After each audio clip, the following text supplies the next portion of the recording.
Le souffle d'ébène.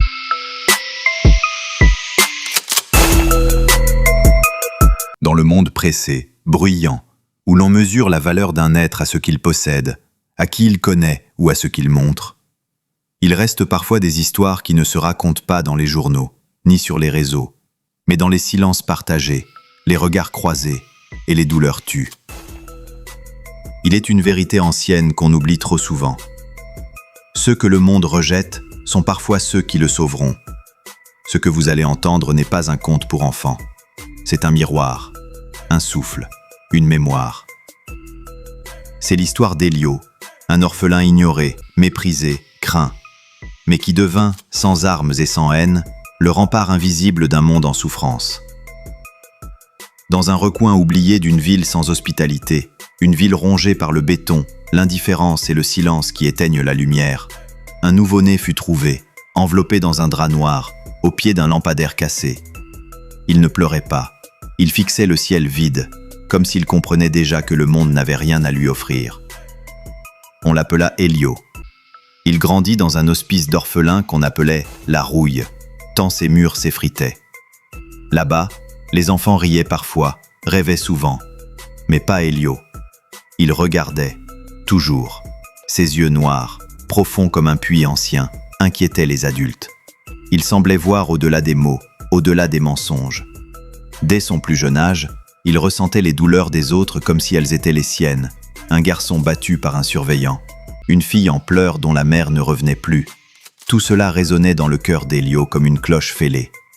Mais il ne parlait pas un mot jusqu'à ses 8 ans. Le premier mot qu'il prononça, c'était « pardon ». Il l'avait dit à un garçon qui venait de lui cracher dessus. À ses 12 ans, le monde autour de lui avait empiré. La ville, autrefois vivante, semblait s'asphyxier lentement.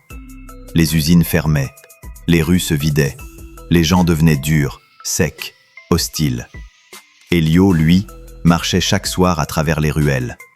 Il touchait les murs, s'arrêtait près des bouches d'égout, observait les fissures dans les trottoirs comme d'autres lisent un poème. Il affirmait entendre la souffrance de la ville. Un vieil homme, Miro, aveugle depuis 20 ans, vivait sous un pont. Elio s'arrêtait souvent près de lui sans un mot. Un soir, Miro dit « Le silence est lourd, gamin, mais le tien, il me soulage. » À partir de ce jour, Miro raconta que le garçon noir, comme on l'appelait, avait un don. Il ne guérissait pas avec les mains, ni avec des potions. Il prenait la douleur, il la portait. Puis vint la pluie noire. D'abord une rumeur, puis une alerte. Un nuage obscur, dense, s'était formé au-dessus de la ville. Quand il éclata, la pluie qui tomba n'était pas d'eau. C'était une suie visqueuse, collante. Elle brûlait la peau, rendait les gens fous, provoquait des hallucinations. Les rues se vidèrent, les riches partirent, les autres survécurent. Mais Elio, lui, restait debout sous cette pluie, sans parapluie, sans peur. Un jour, une petite fille s'effondra dans une ruelle, les yeux révulsés.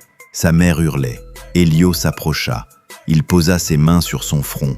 Il ne dit rien, mais la petite cessa de trembler. Son souffle se régula. Elle ouvrit les yeux. On vit alors le corps d'Elio se couvrir de traînées sombres, comme si la douleur s'inscrivait en lui. Il chancela, mais resta debout. La nouvelle se répandit. L'enfant ombre absorbait la souffrance. Des gens commencèrent à le chercher, à le suivre, à l'appeler.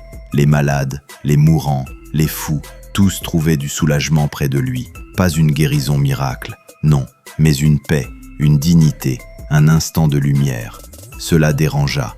Les puissants de la ville, ceux qui vivaient derrière des murs dorés, virent en Elio une menace, un symbole incontrôlable, une figure née du peuple. Alors ils envoyèrent des agents, ils l'arrêtèrent, l'enfermèrent. Aucun procès, aucun appel, mais sans lui, la pluie noire s'intensifia. Elle s'infiltrait dans les maisons, dans les rêves. Des enfants se mirent à parler en dormant, les yeux grands ouverts. Des vieux pleuraient sans raison. Les murs suintaient de gouttes d'huile noire. Miro, l'aveugle, leva les bras un soir et déclara « L'enfant n'est pas notre sauveur, il est notre miroir. Il reflète ce que nous avons jeté dans l'oubli. » Et alors, le peuple se leva.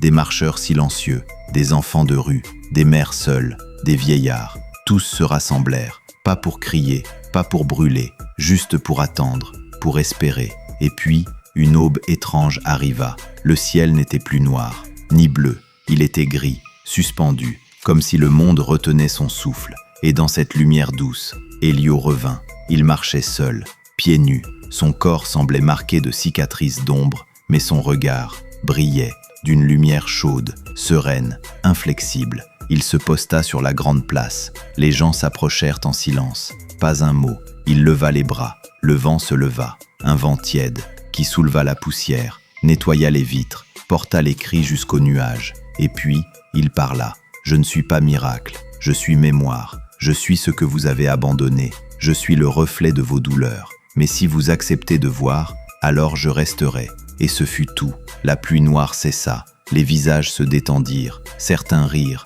sans savoir pourquoi. D'autres tombèrent à genoux. Et Elio disparut. Certains disent qu'il s'est fondu dans le vent. D'autres qu'il dort dans les entrailles de la ville, prêt à revenir quand la douleur sera trop lourde à porter. Mais tous se souviennent de lui. Car là où un enfant oublié, rejeté, silencieux, devient le rempart des souffrants, le monde entier apprend à espérer autrement.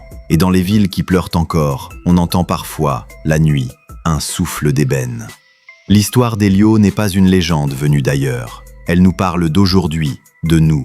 Elle nous rappelle que la vraie grandeur ne fait pas de bruit, que la souffrance ne se guérit pas par l'oubli, et que ceux qu'on met à l'écart, les silencieux, les étranges, les invisibles, portent parfois les clés que les puissants ont perdues. Le courage d'Elio n'était pas dans un cri, mais dans un silence. Son pouvoir, ce n'était pas la force, mais la compassion portée jusqu'au sacrifice. Alors que chacun se demande, qui sont les oubliés autour de moi? Quelles douleurs ignorées pourrais-je porter, ne serait-ce qu'un peu? Et si un jour, je devenais moi aussi le souffle d'ébène dans la nuit d'un autre? Car les plus grandes révolutions commencent dans le cœur d'un seul, capable de ressentir là où les autres se ferment. Et peut-être qu'un jour, quand le monde tremblera à nouveau, on entendra quelque part ce murmure qui traverse les siècles. Je ne suis pas miracle, je suis mémoire. Je crois que cette histoire vous a été un véritable miroir. Appuyez-nous par un j'aime, un commentaire et surtout abonnez-vous à la chaîne pour ne rater aucune de nos bonnes histoires. Merci, au revoir. Wow!